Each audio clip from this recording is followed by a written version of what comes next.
This episode is brought to you by Lone Wolf Paintball. They are an amazing online supplier and have been around since the beginning of the game as Michigan's premier paintball field and paintball supplier since 1987. They are rapidly expanding into the online retail space and supplying everything you need to be the best paintball player you can be. They have got it all. Head over to lonewolfpaintball.com and shop all of your favorite brands. And they also boast amazing customer service and will have this out to you with same-day shipping, which is amazing. It's always nice to know that your stuff is on its way immediately so you can start to use it that very next weekend of play. Check out their YouTube, Lone Wolf Paintball, and their Instagram at Lone Wolf PB, and stay up to date with all of their deals and sales. Play the Game podcast is immensely honored to have them on board, and we cannot wait for you guys to check out lonewolfpaintball.com and become a part of their community. PTG Nation, thank you so much for tuning into the show. It is World Cup time, and this episode of the PTG show is brought to you by HK Army. The biggest paintball event in the history of the sport is just around the corner, and HK Army has the paint deal you cannot miss with $20 cases of paint for the whole squad.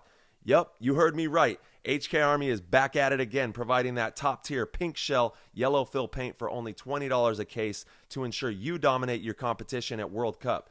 Do not sleep on this opportunity because once it is gone, and it's going to sell out.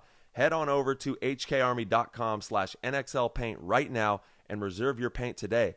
Once again, that is hkarmy.com/NXLpaint to secure $20 cases of paint for World Cup from HK Army. This episode of the PTG show is brought to you by Andrew Lopez Law Professional Corporation, a California injury lawyer, and they are on a mission to get justice for their injury victims. Andrew Lopez Law provides comprehensive services from car accidents to slip and falls and handle a wide range of personal injury cases with expertise. Their recent victories include a $2.6 million jury verdict, a $560,000 settlement against a rideshare company, and with their expert legal representation, you can trust that a dedicated personal injury trial lawyer with years of experience will be fighting for your rights.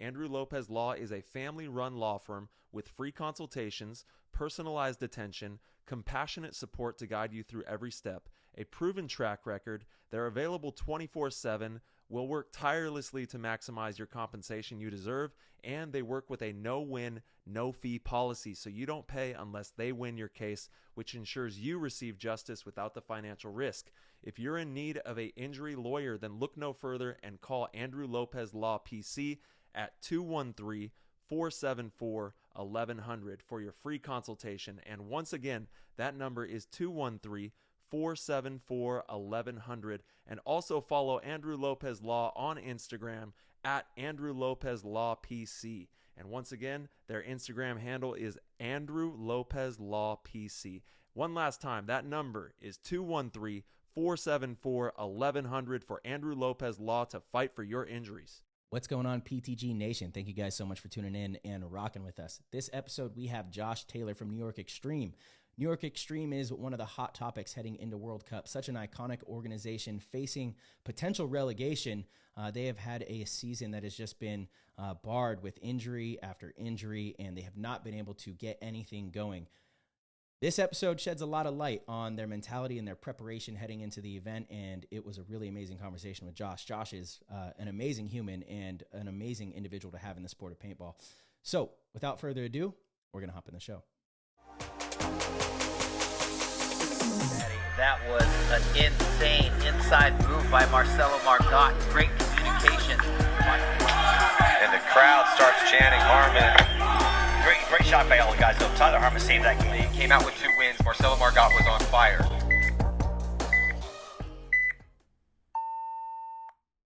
PTG Nation, what's going on, everybody? Thank you so much for tuning into the show. We have none other than Josh Taylor from New York Extreme joining us this morning. Thank you so much, Josh, for taking some time to be here with us. How you doing, bro?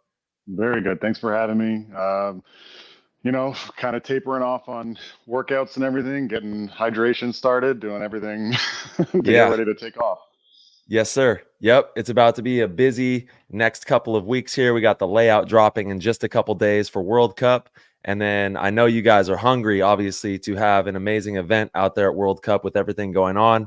fighting to stay in the pro ranks right now. So kind of let's just dive headfirst into it. You know, what's going on with you? First of all, let everybody know where you're reporting from, and then we'll get into all the good stuff. So I am reporting from the Hudson Valley, a town nobody's ever heard of, about 90 minutes Hey, north let's of the go. city. Let's go Hudson Valley.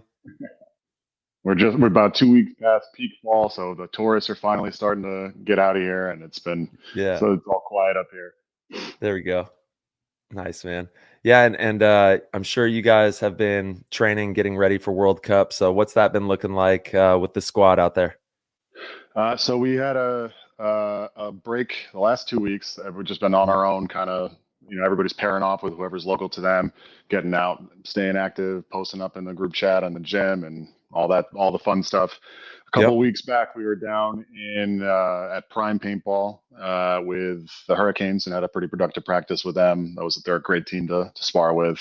Ran a bunch of drills, played some points, a lot of scenarios, a lot of drills, a lot of the vegetables.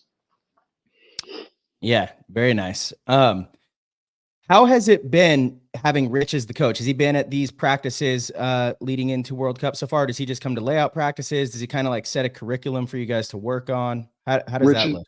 Rich and Dan have been out at most, if not all, the practices, and it's great to have Rich around because he's a perfectionist. He can spot what's happening. He's got more time with eyeballs on the game than pretty much anybody that I know.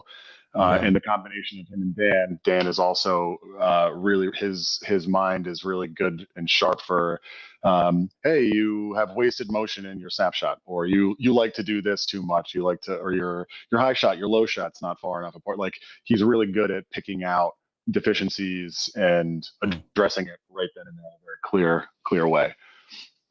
Yeah, Dan seems like he's very analytical. He's always watching for all these little details. I see him out at the WC quite a bit, get to talk to him quite a bit. So you guys definitely have a solid team there. Man, this year has just been so tough. And for the viewers that maybe don't totally understand, your team has been riddled with injuries this year. And that's why, in my opinion, that's why you guys are in the position you're in. Is like, I don't know if you guys have played an event with everybody healthy yet. I think the closest we were was at the last was Chicago. And that was still, we got older guys. The average age of the team is upwards of 30 something at this point. So no, I don't want to hear it, dude. I know. Who am I talking? But it's a combination of wear and tear over time. Obviously, it doesn't help to punch your table and break your hand. That was self-inflicted. I can't blame it all on the injuries, right? Not having everybody there. We ran lean this year in the first place. We didn't want to change too much. Obviously, losing Corey was part of that. We're kind of scrambling right before Vegas. That's how we ended up with Patty, because we got out there and saw our ones getting beat to the ground, and Dan instantly got on the phone with Patty and was like, "Hey, I need you to get out to the field this weekend and check some stuff out. Look at this, and this, because I think we need another pair of legs." And he came in and helped us out there. But again, it doesn't sound like a lot. We lose a couple bodies, bring in Thomas, who blended in perfectly, bring in Patty. Vince had been around and has been playing well with us in the practices, so we brought him in as well. That isn't really too many changes, but obviously that does take time, right? There is going to be a time aspect there. And then the excluding self-inflicted injuries, that's just roll of the dice, right? There's nothing you can really do about that except try to power through. Yeah, Patty's the man. Love that guy. He's a hard-working dude, man. And he actually just opened up his new gym, I think, this last weekend. So, Patty, we're rooting for you. Hopefully that gym is super successful up there in the Northwest there. And then I want to talk to you about, like, your team dynamics. And how would you describe the New York Extreme culture? Everything that makes the team run, the core values of the squad that drive the team. Well, that's a good series of questions here. All right. Well, how I describe it is, and it's herding cats in a certain way. We've got a bunch of people that are individually very, very good, and we have pockets of people who work really well together, but we're still struggling to connect that across the board in a certain way. So Mm-hmm. Well, that's a common theme. That happens to a lot of teams, man. Common. Yeah. We're still, last season we hit a bit of a stride where we had sort of this connection where it was we had big voices in the back, and it wasn't necessarily relying on one person to pop off. Like I always say, I'd rather have 5 people kill one body than one person kill 5 bodies. You can't rely on that to happen. Well said. And we've still struggle with that aspect of it, of the Jerry will go out and get a 5-pack one game, and it'll keep us alive in a match, when it's basic maybe little mistakes, maybe big mistakes, but mistakes either way are still one of the things that we struggle with. So it's on our radar. That's what we're hopping on in practice. So a lot of development we have has come from our practice program. This is a top-down Rich Dan thing, saying, hey, look, you guys are weak at A, B, C, and D, and we're gonna pick at that until we get on to the next thing, and just kind of taking it step by step that way. That's sort of our dynamic, and it's prioritizing fitness right now. Last season, I can't even remember when it came up, but they're like, hey, our starting 5 can't play an entire match without a rest. Everybody needs to start posting up workouts in the group chat so we can stay on top of it. So accountability on that end. And then as far as when we're actually at practice, we have a whole manual that Dan kind of came up with. It's, we tweak little things here and there. It's going to have basic information in it, like where the hotel is, where the field is, how far the transit time is, that kind of stuff. And then expectations for the weekend. So setting expectations in print so we can all see them. We all sign off on it. We all agree to it. Accountability to that, the maintaining fitness, and especially because we're all spread out now, maintaining play individually, right? You got to get out. You got to keep the sword sharp. Of course.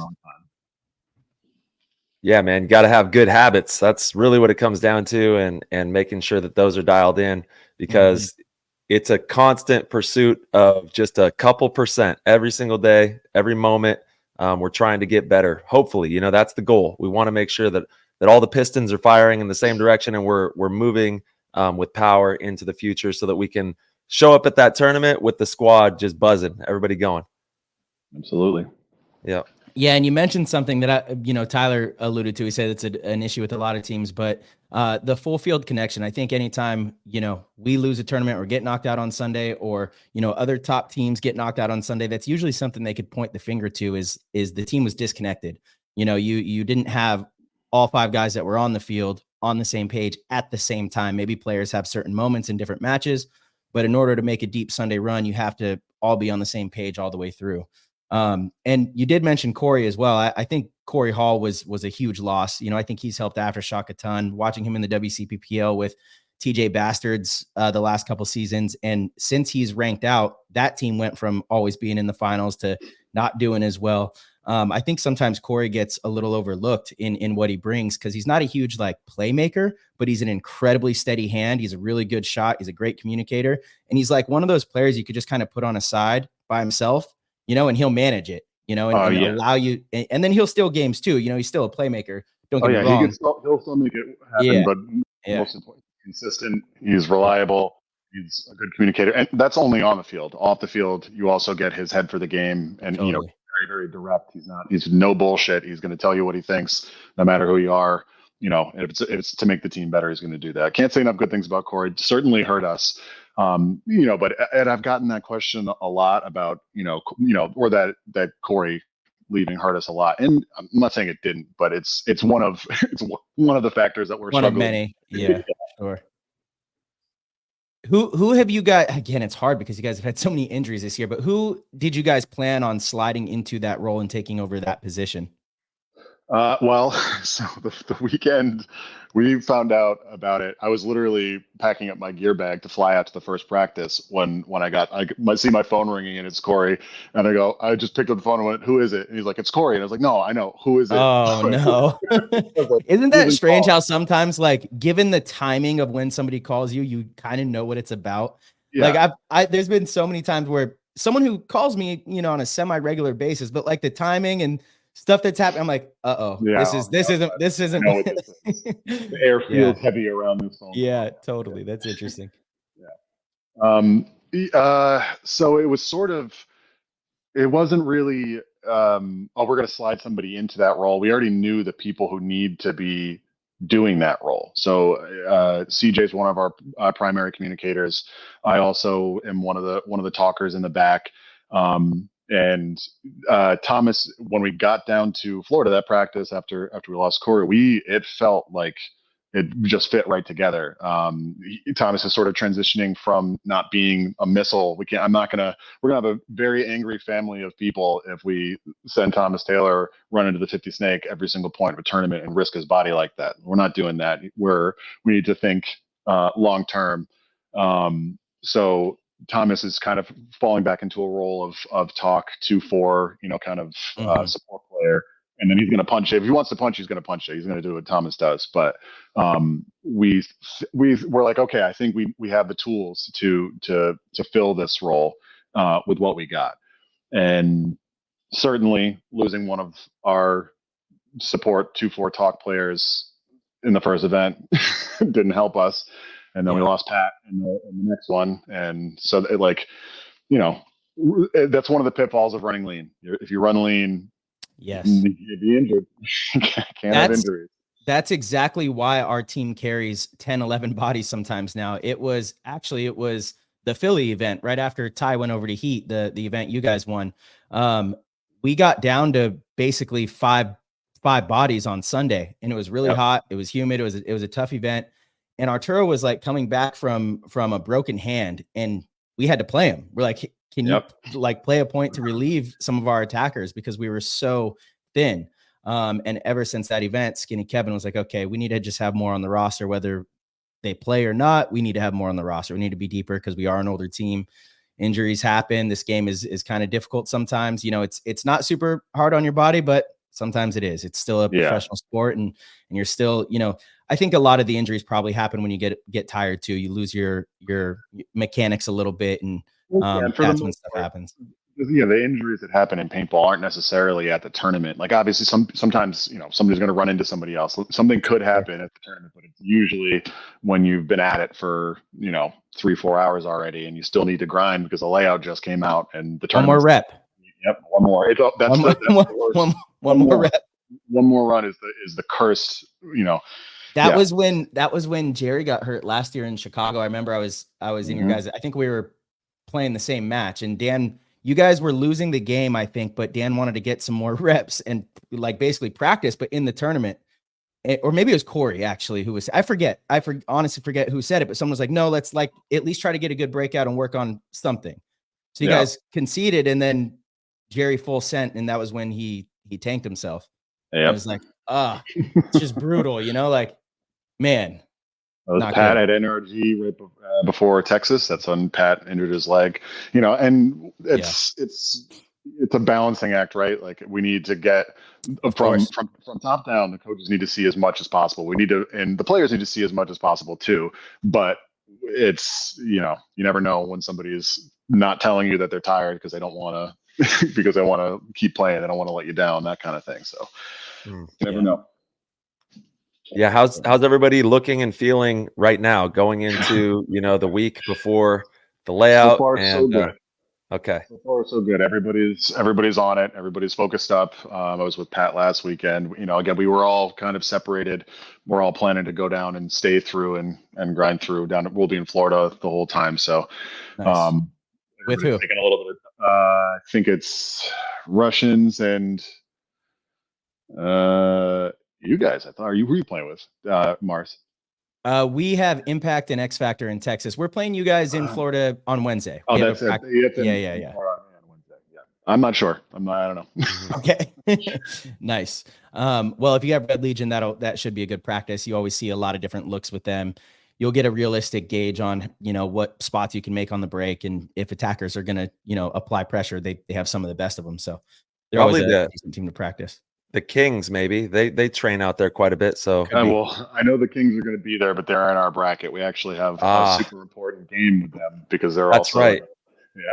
one of the first matches of the tournament. Yeah. So Josh, mm-hmm. What needs to happen for you guys to secure the spot? Yeah, I'm sure you guys have crunched all the numbers, done all the math. No, I'm not the guy. I know that we have to get out of prelims. Like I know we can't do. We can't go 2-2. We can't. Yeah. I know that. We won't make it out of the bracket, and that's all I'm thinking about is handling it like it's a tournament. I don't want to even think about the math. I don't want to know. I don't care about that. I care about the tournament at hand. That's it. Yeah, and really focusing on those opponents that you have to play. And I think that you are correct. I think that because it's you, the Kings, and who else is in the bottom? Impact. Oh no, no. In the bottom, Notorious and Diesel.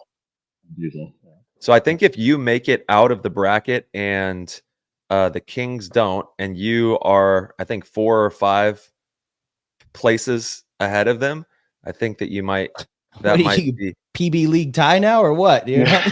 How do you know this math? I'll take your word for it. Yeah. Well, we talked about it a little bit this weekend, and I think that it's something of that nature. So just treat those 4 games like a mini tournament. That's for first place. You know what I mean? Like you're playing for the top 4 right there in that bracket, and really go into that event with a certain type of gumption with the gang, because I do not want to see New York Extreme out of the pro league. I love that organization. I love everything that Bo brings to paintball. I love everything that you guys encapsulate as an energy source for the pro leagues. So I really want y'all to just attack this thing, man, and really go for it. So you just know I'm rooting for y'all. Can't wait to see you guys dominate out there. And it's going to be a really fun tournament. Let's go over your bracket, actually, and kind of talk about each one of your opponents. Sure. Yeah, let's run it. So obviously you got the Kings. You're going to have to play them. Very familiar. I was just playing with Harris last weekend, this weekend, running around shooting it. So very familiar with the team. That's, I think that's our first game. So I'm going to say that that's our most important game. That's what we have to start off with. They're another team that's in the bottom. So I know they're going to come with everything they got, just like us. So that's going to be a great match no matter what. And it's going to be early. Who else is there? There's Impact. And they've been looking really good. Impact's playing some great team paintball right now. Really good. It's a team that doesn't make a lot of mistakes, and they know how to. They're very experienced. They know exactly what they're doing, and they make the high percentage close almost every time. It's few and far between to see somebody pop off and do something crazy. They're playing, very good team ball. Who else? Iron Man, and Infamous. Iron Man and Infamous are both. I mean, we stack up well with both. We've gone back and forth with both those teams. I think we played Iron Man. This will be the 3rd match with them this season, and I think we're even right now. So this is the tiebreaker for that. There we go. They're in a similar spot too, where they're kind of just got put together, and they're growing and changing and evolving. And especially at the last one, they kind of look like they got it together. And Infamous is always dangerous. Always a good match with Infamous. They're going to come at us, and Yeah, they're wily. They make the moves. They're going to be punching. Definitely. Yeah, it's a good bracket. It's going to be fun matches in that bracket. It is, man. Yeah, World Cup is right around the corner. I know everybody out there is super stoked to get out there to Florida, and we are going to have one of the biggest paintball tournaments of all time in the history of our beloved sport out there in Florida, which is going to be crazy. If it keeps getting bigger, we're going to have to find a new spot to have it. I don't think they're going to have enough space for cars.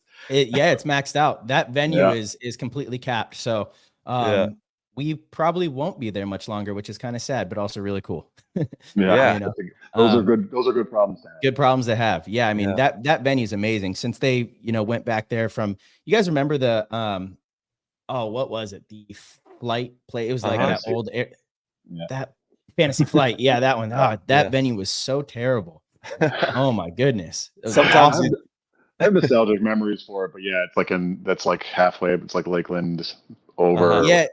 So the issue, Josh, and we definitely want to get into your story, but were you around when World Cups were at Disney Wide World of Sports? My first cup was the year that was it was like the karate tournament and a softball tournament. There's like 3 different events happening all at the same time. I had to park over in like one of the like nature things and take a bus with a gear bag all the way over to the venue. That was my first cups. Yes, he's like, that's the nostalgia for me. When we went from there to Fantasy Flight, I was like, what is going on? You know? No. Those were tough times. Yeah, we were in a different realm at that time. Yeah, I mean, it's right after 2008. You know, the economy took a massive hit. Paintball definitely took a hit. But yeah, so you know, we're in a good spot now, but we're gonna have to find a new venue at some point. Yeah. It's looking that way, which is great. You know. Yeah. And March, like you said, want to dive into your personal story, Josh, and your journey. You know, how you found paintball and your path to pro paintball, and then obviously playing with New York, and how that all started. Sure. I mean, the key takeaway is, like, you're going to hear it a bunch from me, is right place, right time. I have no idea how I am where I am. It's very, very much luck. I'm not saying I didn't work, but like at every turn, something is just broken my way. I literally, birthday party gang. I had birthday party gang. Let's go. It was 12th or 13th birthday, and there was like a show on MTV there's like a spin-off character from Beavis and Butthead called Daria. There's an episode in that show where they go play paintball, and I happened to be watching it. My mom was like, "Hey, what do you want to do for your birthday?" And I was like, "That." And and I'm from small town, rural Connecticut originally, and my mom's not super into guns. She was like, "Fuck no, that's not happening." And we ended up doing it. I don't remember how it worked out, but I went out with my friends. We all started getting guns and playing in the yards. And then I was playing in a local field over the closest field to me, where that was the first time I'd seen like a speedball field, and all the tubes were connected still. It's like an old field. That's right. So this is like early 2000s then. Yeah, early 2000s. Yeah. I think I graduated high school 2004. So I was probably, this is like 2002, 2001, something like that. Yeah. And then obviously paintball magazines, videos. I think it was warpig.com at the time. I don't even know if PB Nation existed yet. And I just instantly got hooked into it. Started playing. When I got to college, I was playing, I think I did my first tournament in like 2005 or something like that. It was like a 3-man at Matt's Outback in Connecticut. There we go. Shout out to Matt's Outback. I love that park. That place is amazing. Matt's Outback I played some great places. Matt's Outback's always going to be my home. I'm, New England paintball, born and raised. So, I started playing it Outback. Fast forward, because I don't even remember most of the middle ground there. Start competing.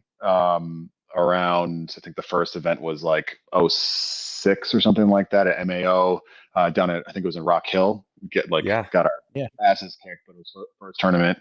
And then I think I refed the NPPL 7-man that was in Boston. I was playing with a team at the time, and it was like a fundraising thing, and we ref that event. That was the first time I got to see pro paintball. I was like way on the back in like some field. I met, I got to see Be Real. That was cool. And I saw Alex Trebek's kid was playing. So I met him. Yeah. And then it was the last day, they were just switching to like 3-man, and they bumped me up to the pro field for some reason. So I got to ref the pro finals. And I'm looking around. I was like, this is fucking crazy. This is it. This is it right here. So again, somebody decided nobody else on my field got moved up. They moved me up to that field, and I got to I've got a question. I have a question for you. The other field you were on, do you think you were one of the better refs? Like, what was your effort level like throughout the weekend? Sure, that was these things don't accidentally happen. Like when you do the right things and you're a good human, and people gravitate towards that. Success finds those kind of people, man, because it's just the way things work. Not always. Sometimes the wrong person stumbles into something, but absolutely. I'm just assuming that that Tom Cole's not walking around the event, looking at the D4 field, and then pulling a rep off that field to come to the pro field, right? Like it was a different time, right? That's my only thing is I got lucky, right place, right time. Start playing out at Outback. I was playing at an indoor field nearby through college. Not really competing much, but like I could they had Tippin Model 98s. I could chrono Model 98 by ear. I was like, no, that's about too. I could turn it up. I was like, that's 280, and then put it over chrono, and do that. And I started playing at Outback, and that's when I met. That was right around when just before '08, just before the economy crashed. And again, I happened to live 15 minutes from the field, and Yukon Paintball was still playing because they had at the time crazy funding. And so it was like the local ragtag guys and then the people that were good. And the guys who ran it was a guy named Ken Resterholtz was like, hey, you guys are good. And we need people to play against. They'd just be throwing us paint. And again, right place, right time. They needed people to play against, and we were pretty good. So they're like, here, take as much paint as you want. And we're just playing a lot there. I think the next few years of competing nationally we'd play MAO and Cup. We wouldn't play all the events or anything, couldn't make all of them work, broke college kid stuff. And it wasn't until I met up with the extreme guys that I started like playing consistently. So that's got to be, we won Jersey with TNN and D3 in 2011. Nice. There we go. Probably 15, 16, something around there is when I met Harris and Arslan and all those guys and Bo, and we put that team together. But I played all over New England, played with for Ant from Boston Paintball on his a ton of NEX XL and the regional stuff up in that region. And then it's been all NYX since 15, 16, something. Well, it was Outlaws before that, but that same crew of people. Amazing. And what did you study in college? Communications and English, but I didn't pick up the receipt. Never picked up the receipt. Hey, you still get a lot though from that experience and the connections, the relationships, all those classes. You get a lot out of that. Absolutely, go to college. Don't spend your life savings on it, but if you got to go to college. Just do something to get an education, right? Whether it's college or not, like be interested in learning, be interested in maybe a trade or if it's a trade, do whatever. Yeah, totally. Be interested in educating yourself. Whatever it is that lights you up and that lights your brain up, just follow it. Whatever it is, find a way to make that a thing you can learn about. Yeah, higher learning, going the distance, trying to know more about what's going on around you, especially, if you have a craft that you love, really deep dive into that and learn everything that you possibly can to be the best at it. Yeah. And so Josh, I know you do a bit of coaching, definitely want to talk about that, but outside of paintball, what does your kind of your schedule and daily life look like? So for the last few years, I've been working as an insurance adjuster, which it's not super sexy. I have no particular passion for it, but because of the nature of the work, it's super flexible. So I can kind of just take on, and now I'm full 1099. So what I'll do is I'll front load, a couple weeks before I know I'm going to fuck off for, 10, 12 days or whatever for an event and practice and everything. So once all my physical inspections that I have to be there for, that's what I have to do this after I get out of here is go take a look at something. I'll be able to do reports remotely from anywhere. So it's kind of hybrid. Being able to travel and work, wherever I am is huge. But other than that, I mean, I got a 3-year-old. I'm raising a 3-year-old and, living a lot of work. Doing the dad life. Absolutely. Yeah. That's my favorite job so far. It's the favorite job I've ever had. Yeah, man. It is truly fulfilling on so many levels. I mean, just even this morning, like, my kid's brushing his teeth and he's got a little like sore cut on his mouth and he's like, I'm bleeding. He's like, help me. We're like, it's all right, dude. And then, or just like doing their hair in the morning or making sure that they're fed and getting them to school saying, hey, have a great day. Go go be a Yep. great student, go work hard, Go all tear it these, up. all these principles that we're able to see passed on into their future and watch them become, better versions of themselves. It's remarkable. And it's something that it's hard to even describe, Well, it's a reminder because it's easy to forget how far you yourself as a person have grown. And then you can see it from, literally an egg on a camera to a person in front of you getting better and smarter and more capable every day. And be like, holy crap, that's that's me. That's Yeah. where I came from. That's, Mhm. it's humbling is what it is. It truly is. Yeah. Every day for sure. It's a beautiful thing. Yeah, I haven't experienced it yet, but who knows? Maybe one day. Maybe one day. Oh, come on. It's going down. Let's go. Yeah, I mean, I can't imagine growing old and not having kids. It's nice to have like the freedom and liberty. And Josh, it sounds like you're about 4 years older than me, something like that. I'm 34 now. Yeah, just turned 38. Yeah. So I've got a few years. For like sure. the liberty right now, but yeah, like, I know how close my dad and I were, as he got older. He had kids from when he was 20. My younger sister is 23 years old now. He passed when he was 80 years old. So like he just kept having kids, and I think that kept him really young. He was like really youthful. Yeah. It forces you to sort of be for sure. Caught up in it. for sure. But like he loved his kids. It's all he wanted to do is hang out with his kids, Well, yeah. And he would spend Oh no, I was just gonna say he would spend like, I'm not kidding, 4 to 6, 8 hours a day at least on the phone with his kids. Cause I would talk to him for like 2 hours sometimes. And then I'd get off the phone and I'd like text my sister and she'd be like, oh yeah, I just got off of an hour conversation with dad. I'm like, what? Like, I talked to him for 2 hours earlier today. That's crazy. It's just, he just absolutely loved it. Thank you all from the bottom of our hearts for the tremendous support with the PTG show. If you are enjoying these episodes and want to help with the progress and development of this program and connect with like-minded, hungry paintball players, then head on over to ptgpodcast.com, click the orange Patreon link, and become a member of the PTG World Discord chat room. And now back to the show. That's what it's all about right there. Family and making sure that we're all looking out for each other. Your dad is one of the best dudes on the planet too, March. Legend. Thanks, Papa. Yeah. Papa T was incredible for sure. Yeah. So Josh, let's talk about coaching too, because I know that you do a bit of coaching over there on the East Coast, and you're kind of getting involved in the community. Talk to me about that. How did you make that transition? Where does that passion come from? And what are you looking to make of that?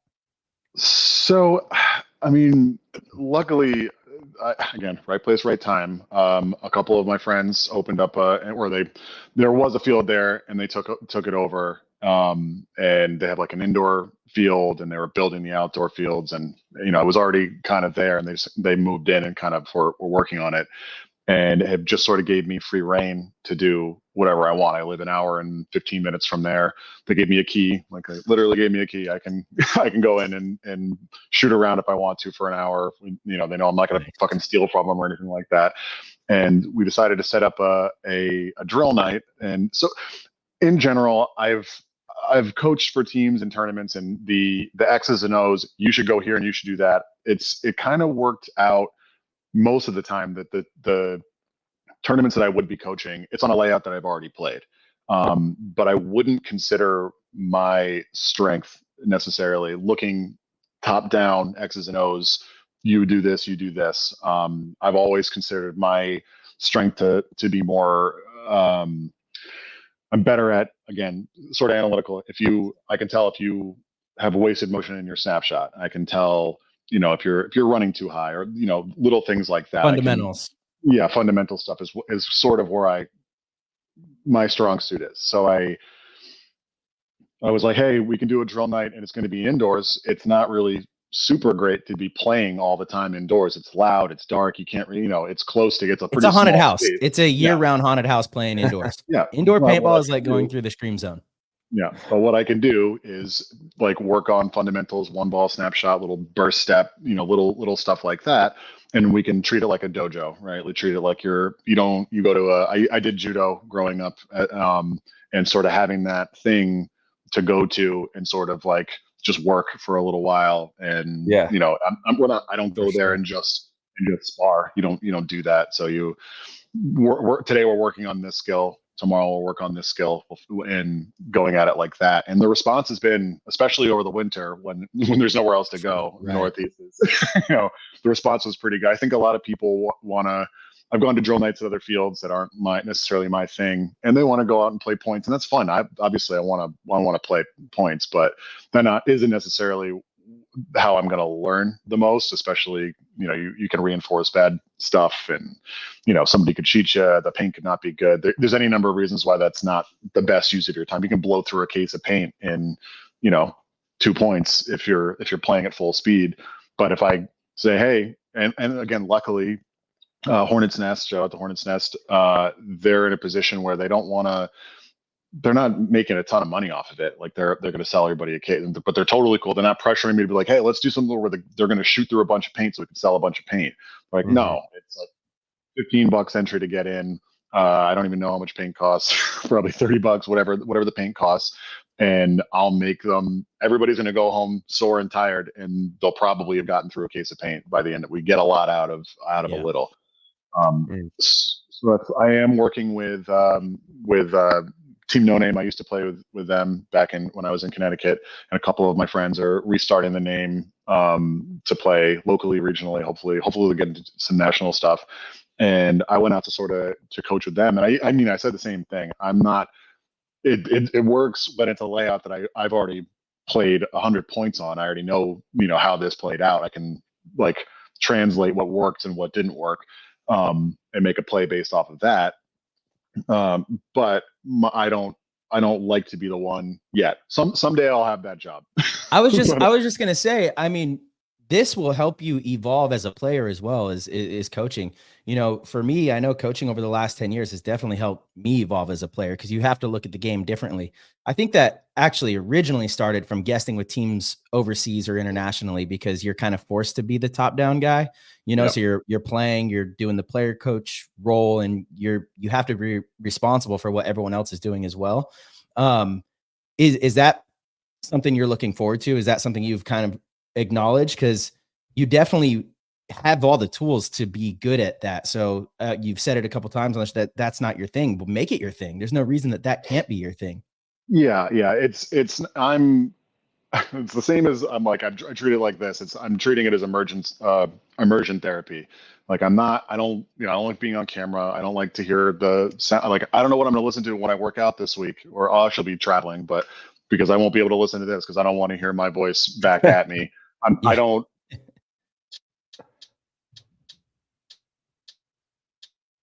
Oh, we lost you, brother. Yeah, maybe the headphones. Yeah. Do not disturb. Rookie mistake.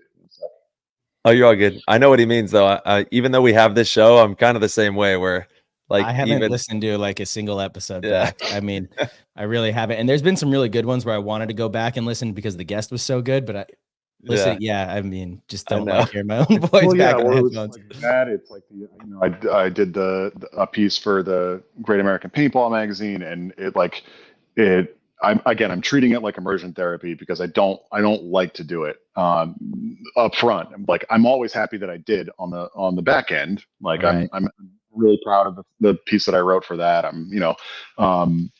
I'm happy to be doing this. I'm honored. Again, thank you for having me on for this. Dude, thank you, brother. We actually have had a lot of people that requested you personally. Mm-hmm. Awesome. People have wanted to get your story on PTG. So nice, man. Well, yes, sir. I appreciate that. Well, you're working hard, man, and it shows. And you're just a great person to have in the industry, in the Northeast up there. You do a lot for the paintball scene. So thank you on behalf of the paintball community as a whole, man. Yeah, you're making me blush over here. Thanks. No, man, seriously. And we need more people like you in every pocket of the country. That's what it's going to take to cultivate those types of cultures all across the nation and across the globe. Around the world, we need pockets of players like you who take it upon themselves to cultivate a great place for people to train and make Absolutely. It a good energy for the game, and you've helped us a lot with that. And I kind of want to talk about your drill night, and what does a drill night look like that you have set up for your players, so that maybe some players out there can take that and run with it? Sure. So they have it listed as 5 to 7 p.m., but inevitably I'm sitting around at like 2:30. I know I'm going to do a half day's worth of work, so I don't schedule any appointments or anything. So I was like, you know what, fuck it. I'm just going to get up there whenever I want. I'm going to go up 3 o'clock or so and get my workout in. And now the sun's starting to go down a little bit earlier, but the crew that runs Hornets Nest, at least half of them are going to stay up there the whole weekend. So they have rooms upstairs that they stay in, because they come from pretty far away to open the place up for the weekend. So they're also very cool about people coming into their house and being like, hey, if you guys want to play, you couldn't get out of work until 5 o'clock and you couldn't get there until 6. Cool. You already bought a case. You can play here until 9, 10, whatever you want to do. I mean, I'm not I'm not giving people permission to stay overnight. That's not for me to do. But if somebody can't get the slumber party Nest this weekend, everybody show up 9:30. We'll do a bonfire and everything. Make some s'mores. They do a bonfire. There we go. It's a family. Food. Yes, yeah, it's a family. It's a family affair. So shout out to Smooth, the Nades family, Dale, the trio of people that are making that happen. I back to what you were saying. You know, when I was coming up, like, again, and New England is a very small pocket of the paintball. Like, it's like California, Texas are debatable. I don't want to fucking start a fight there, but those are the fucking meccas. And then West Florida, cool. And then way at the bottom is New England, right? It's there wasn't much. I think, Billy was around. The Hurricanes for a while were like, they would practice it out back a little bit. Specifically, Rob Landry was one of the dudes that was always, after they were done with practice, after they were doing whatever, he'd always have a little paint left, and he would always make time to shoot around a little bit and take questions and that kind of thing. Yeah. And I didn't get that. That was my only access to. I don't think I saw 2 pro teams play against each other until, maybe again, right place, right time. The Smart Parts, the indoor event that was at Mohegan Sun. Yeah. 10 minutes down the road from my house. And so I spent the entire weekend watching that live. It was great. It was up above. You could see everything. It was amazing. Right place, right time. So the way I look at it, it cost me nothing to, I'm at a paintball field already. And it's one of the things that I like about paintball. I couldn't do necessarily what I'm sure you guys go through an event and it's you're getting hassled all the time. The relative anonymity that I have to be like, I go to this place, 5 times a year where everybody knows and understands what I do. And then I come back home, I'm going to practice, I'm playing at a field, but like when you get back to your local field, you're on the same levels. If you're sharing field time with whoever's there, it's not like, can you imagine Tom Brady sharing field time with, that's just not the way it works. And maybe that's a bad comparison, but that kind of, that access. No, it makes total sense. Yeah. That's we talk about it often on the show, how unique our sport is. And it's a shame because if the sport does reach certain heights, it won't be quite like that anymore. I would hope that, pro players would always have some involvement in the community, but we're in such a unique spot right now because pro players are very accessible. And I love that about our game. I always have. I love that we can just go to the local field and get points in with whoever. And it's that you don't want that to stop. I don't want that to stop, but it's not like other sports. You're right. Tom Brady, Patrick, you're not going to be able to go and just throw the football with them, unless you get incredibly lucky. I was talking about it the other day that, it's one of the things that, I'm at a field playing around. Maybe usually doesn't happen when we have it's a layout weekend or something like that. Sure. But say we got a team out and we're practicing, but it's the X-ball field at a regular field. At least once, everybody's experienced this. You're going to stop and let the birthday party or the fucking bachelor party come on and shoot around. And for a minute, everybody stops and if they have any sort of love for this game in them, they stop and smile and watch people experience this for the first time. It's totally. I don't want to lose that. I never want to lose that. Absolutely.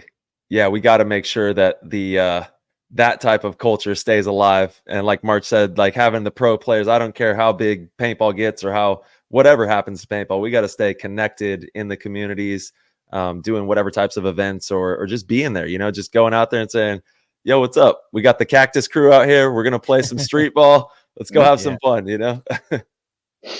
Yeah, I kind of want to touch on the dojo thing as well, because I love that concept of being able to go and just work on certain skills. And in paintball, we actually practice in a very strange way, unlike any other sport, where we just go and spar.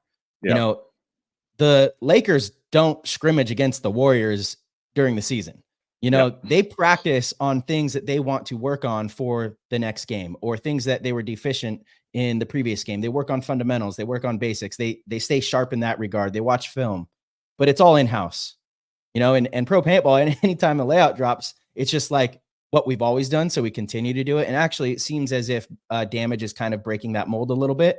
They don't practice pro teams really now. And, you know, they've kind of really, it's the first team that I've heard of, first successful pro team that I've heard of doing that. And it's interesting because that is how other top sports do it. And these other industries are billion-dollar industries. So I would imagine they have a good feel or good reasoning for doing this. But yeah, it's like, we're going to travel to Texas and play two of the best teams and help them prepare as well. Yeah, they're also you know, they're also preparing. Like, whereas if everything is in-house, it really is about your system and how good your coaching staff is and how well you can identify stuff. Because a lot of what you get from practicing other high-level teams is, I mean, I'll think about a layout and all the different possibilities and, you know, all of this stuff. And Sunday, last day of the layout practice, the team that we're practicing against shows me something. And I go, oh my gosh, didn't even think about that. Didn't even realize that was a possibility. Let's add this to the arsenal. And then that opens up a whole you know what I mean? So it's a really interesting thing that if you don't practice other pro teams, you don't show them this stuff. Now when you get to events, it's really about who has like a really deep coaching staff, the experience, the IQ, like everything. You see everything. And it's, I don't know. Maybe you'll see that transition in the future. Yeah, I mean, not that I part of what I love is being able to travel around and even just to spar with the best, you know, that's sure. Part of it. That's part of it for me. Right? Part of it. Yeah. No, you're right. There, but being able to see it and, you know, is big. So yeah, I mean, on my end, I did martial arts growing up. I wouldn't say at the super high level. I competed a little bit at it, but it wasn't like I wasn't like a black belt or anything like that. But again, I'm isolating a specific thing here. So I'm at Hornet says whether there's 5 people, 10 people, or nobody shows up, I have a pretty decent sequence of basic drills. You know, a couple laps, warm up, stretch.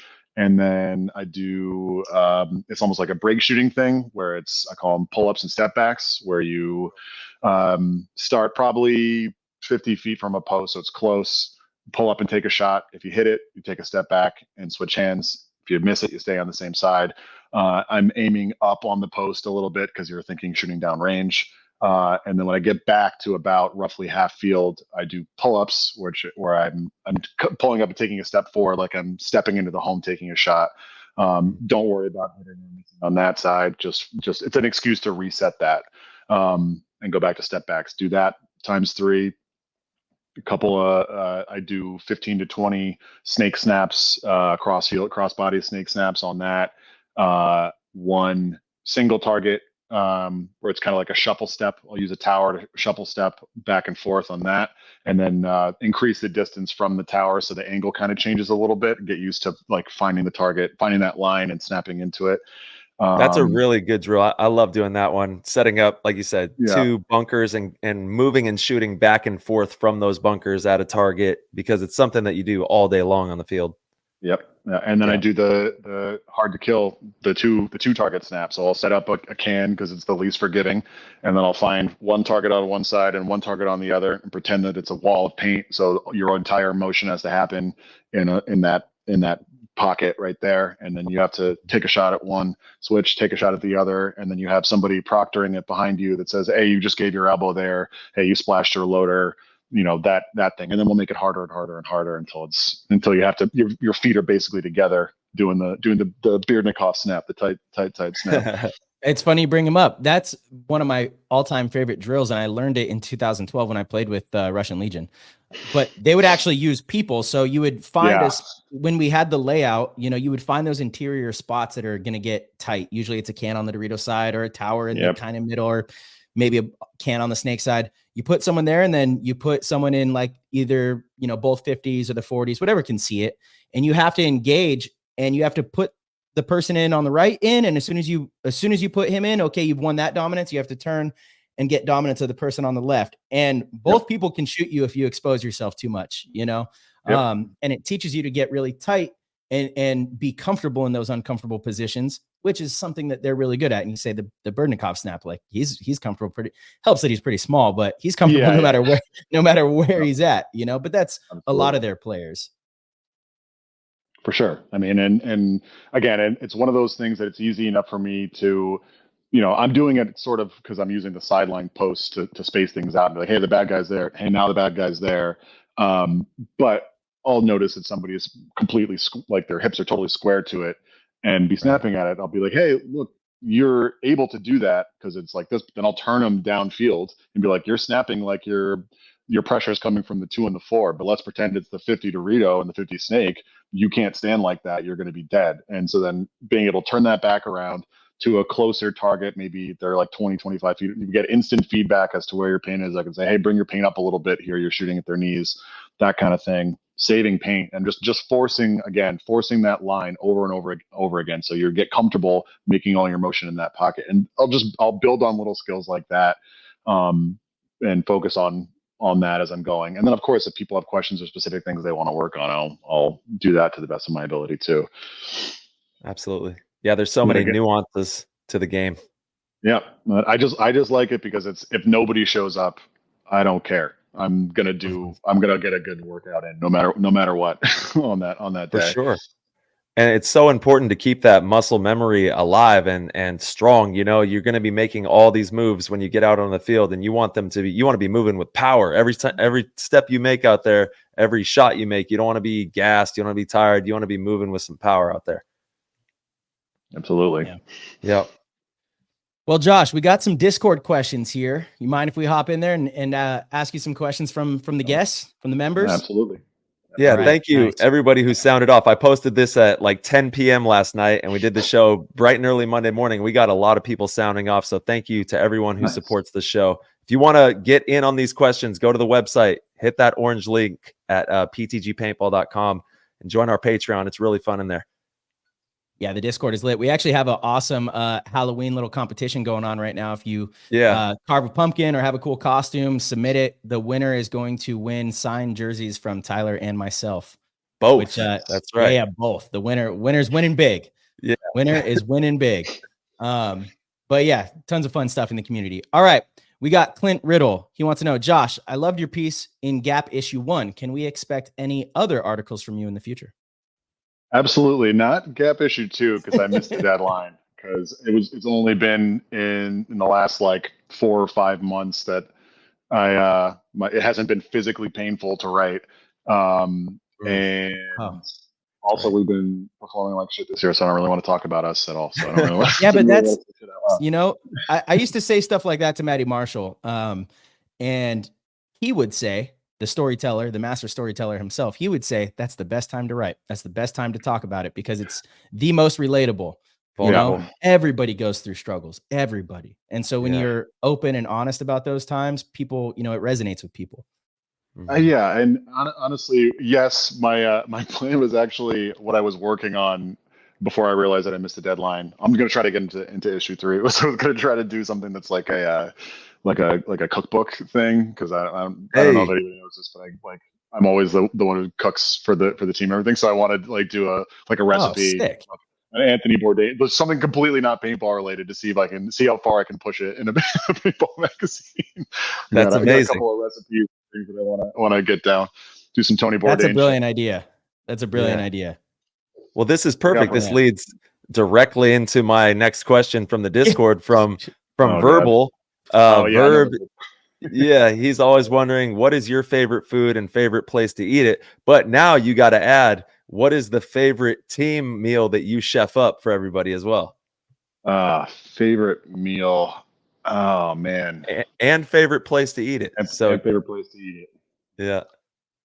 I gotta go. Oh, It's tough, I know. it is really tough. I gotta go. I got Caribbean food. Caribbean food is something I gotta go with. And favorite place to eat it is a hole in the wall place in Brooklyn called Chris. It's not Chris, is just Chris. Chris Okay. Caribbean. We got to check that out. All right. Oxtail There mac we and go. cheese. It's great. And favorite thing to chef up. I think what I like to do the most is grill. So we'll get like a bunch of meat, and I'll do veggie skewers, marinate all that stuff. Nothing, no marinade or anything like that on the steak. I'm not not an animal, but marinated vegetables. If you don't know, like it's like Corey Hall and Vince. This was last year when we were down in Missouri somewhere. And like Vince doesn't eat vegetables. He like loves. He's a meat guy, and I got him on my marinated grilled vegetables. Oh, they're And, so good, man. Veggies are great. And Yeah. Corey's he's just like everything plain, right? No, the side of boring. I got him. I was like, Chicken whatever I make, tenders. he knows. You ask him, whatever I make, he's gonna eat. He's not gonna ask what's in it. He's just gonna eat it. Love that. That's There we big. That go. means, you've earned his trust in the food category. That's a tough thing to do. That's tough. Chef Taylor. Yeah. Damn. All right. Yeah, I love that. I love cooking as well. I grew up in the kitchen. My dad was always the cook for the family. You know, my mom would occasionally cook, but my dad, just old school Italian, loved to cook. And yeah, it's kind of, hate using the term, but it's a love language. Like I enjoy cooking for people, it's really awesome to see people, enjoy things that you create for them. So, Well, yeah, for me, especially at a paintball tournament, that's the quiet. It's worth it for everybody shutting the fuck up for 15 minutes and stuffing their faces. That's the biggest compliment I can get. On your team for sure. Yeah, it's like, hey, let's just keep eating, keep eating. It's worth it. It's worth 3 hours worth of work. It's worth it. I love it. All right, Mark Paris wants to know how has the threat of relegation affected the mindset of New York Extreme going into Cup? I mean, I don't know how it is for everybody else, but for me, it's the same answer that I've given since we were in this position a couple years ago. There's no more dangerous animal than the one backed into a corner. And everybody's working, everybody's at it. We know what fucking time it is. Yeah, I don't think it's necessarily changed our mindset, except maybe hardened the resolve a little bit. Right? Nobody wants it to happen, so. Do you mind me asking? You don't have to answer, but I got to ask. What do you think would happen if the team did get relegated? Do you think the team would fight their way back through semi-pro, or do you think maybe players would kind of disperse? Would Bo want to keep it going?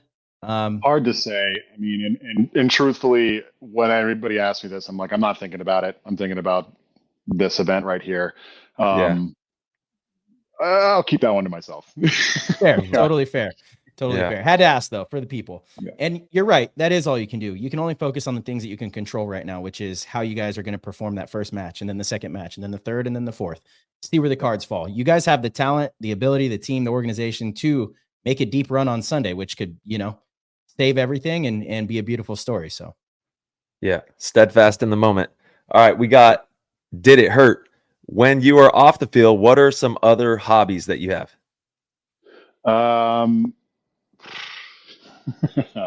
My wife would say I'm never off the Chasing field. your kid. I like hanging out with my daughter, that kind of stuff. For fun stuff, like not paintball related, I like music festivals, like to go to see live music, Nice. snowboarding, that kind of stuff.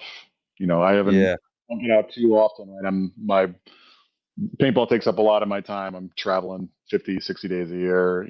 It's a lot. I don't have much time, but spending time with family. If I had to pick one thing, I'd say live music festivals, that kind of thing.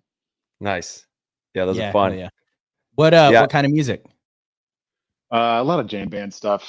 I listen to a little bit of everything when I'm the DJ. Everybody, they call me DJ Random because my music is all over the place.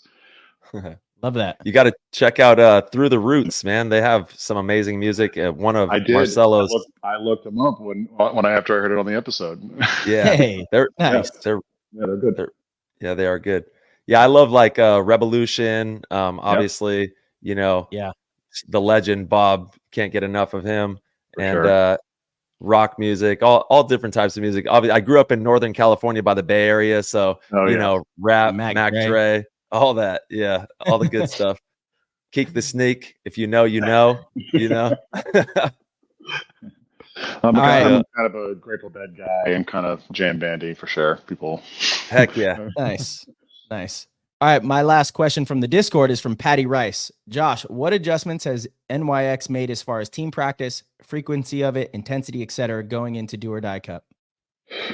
Well, we're definitely still considering like legs and injury. We're on a razor's edge there. We can't afford it. So we're focusing on upping individual fitness so we can come correct when we get to the event. Right now, everybody is sort of on their own, doing their own thing. A couple weeks ago, we did very similar to what our practices were like last year. A lot of drills, a lot of, we weren't doing hit workouts after them, but we were focusing on a lot of the stuff that we're picking at deficiencies for sure.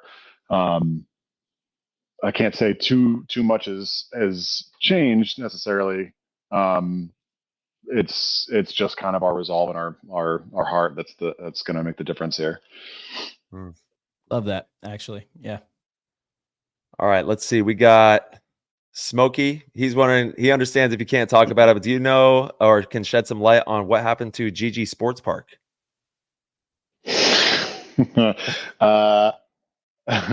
other than that, it certainly hurt us not having that as our like training grounds this year. Last year, I credit our ability to have everybody fly equidistant 2.5 hours into the Midwest to play with a lot of our. I mean, we were set up in a night. You guys came out there once. Yeah, totally. It was a really nice stayed out facility. on the lake.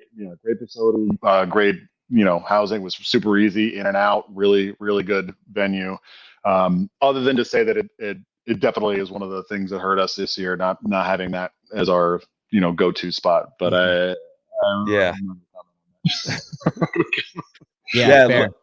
Look, I realize I have one more. This is a good question that I missed. His name, it's AHSBIZ Shrub. Come on, man. You got to change your name. We're not saying that on the show. It's a family show, but the question's really good.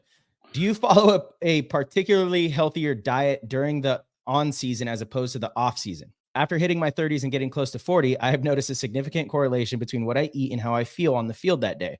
Do you have any recommendations for pregame foods for the morning or the night before? That's a perfect question for the chef. That's a very good question.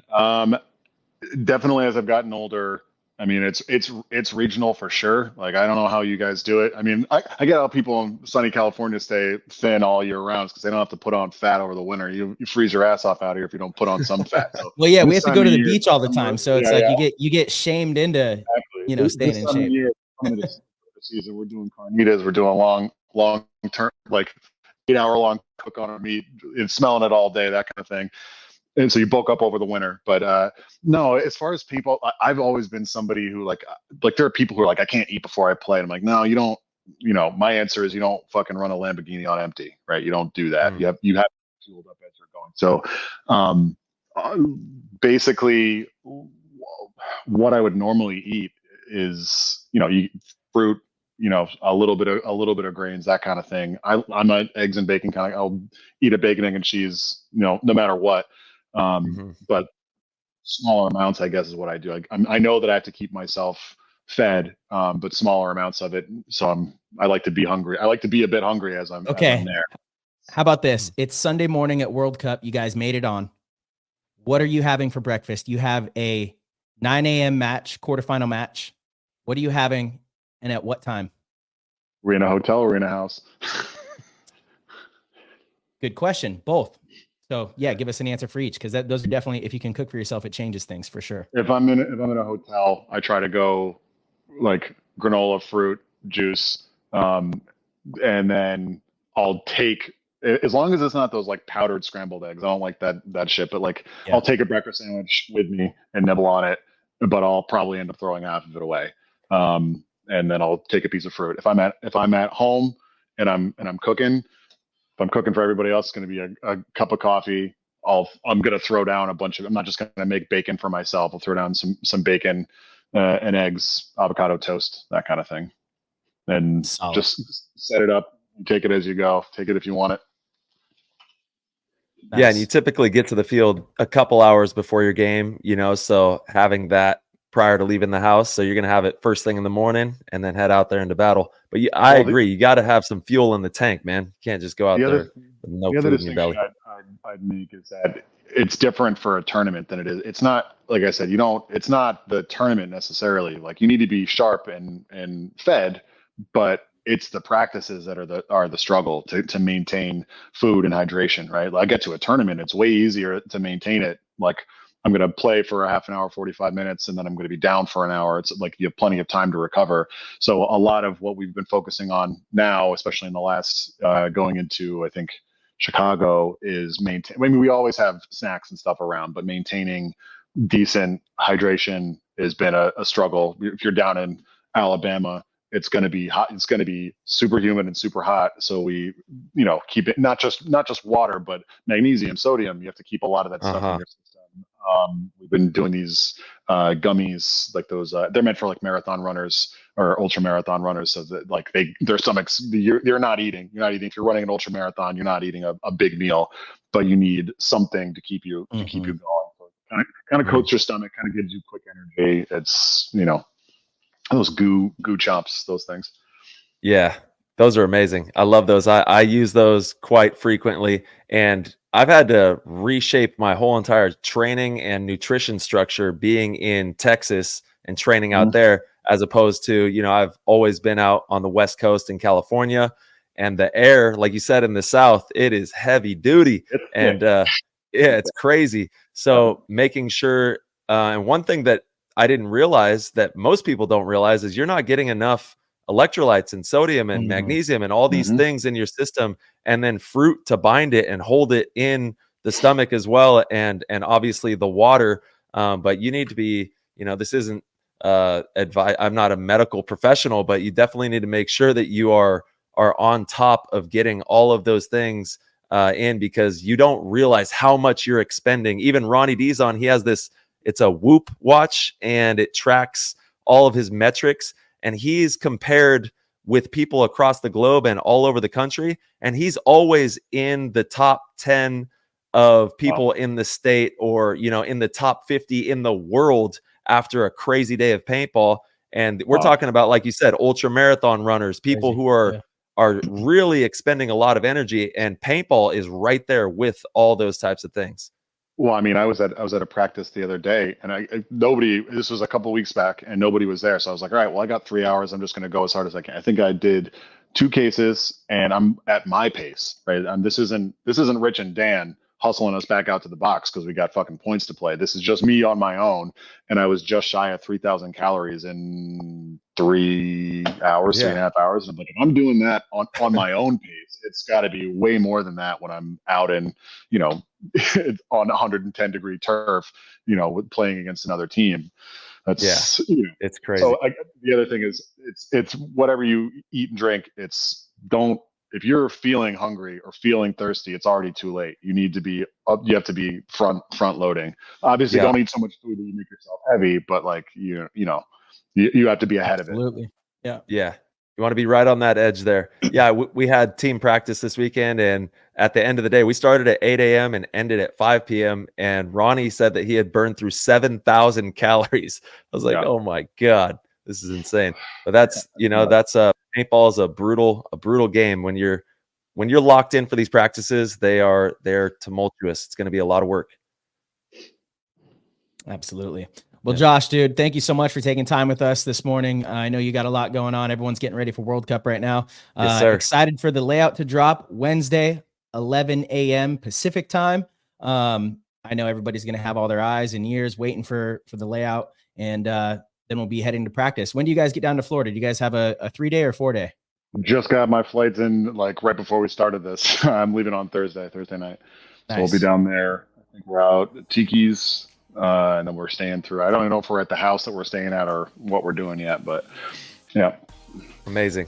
Well, safe travels to you and the squad. And if you want to do any shout outs or anything like that, now's the time. Show some love.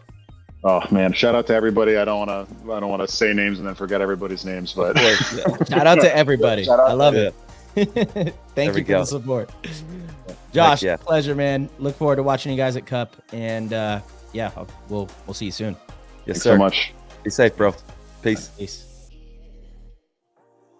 All right, everybody. Thank you guys so much for tuning in and listening. If you enjoyed the show, please head over to ptgpaintball.com, click the orange Patreon link in the corner, and support the show. We greatly appreciate it. We have tiers as low as $1.99 a month. That is nothing, guys, and it'll give you access to the Discord, where you get access to the players chat and get to mingle with the entire PTG community. We have tons of different pros in there. Tyler and myself are very active, and it's an amazing way to support the show. We also have amazing other tiers. If you want to be one of the best, want to be a GOAT, sign up for the GOAT tier. It's the greatest way to support us, and each month we do a private live stream show, one-on-one kind of thing, to where it's just the GOATs, and Tyler, myself, will bring in some special guests every now and then, but you get to ask us questions in real time, live, on the air, and you get lots of inside juicy news that we don't share on the show. So, as always, we will see you guys very soon.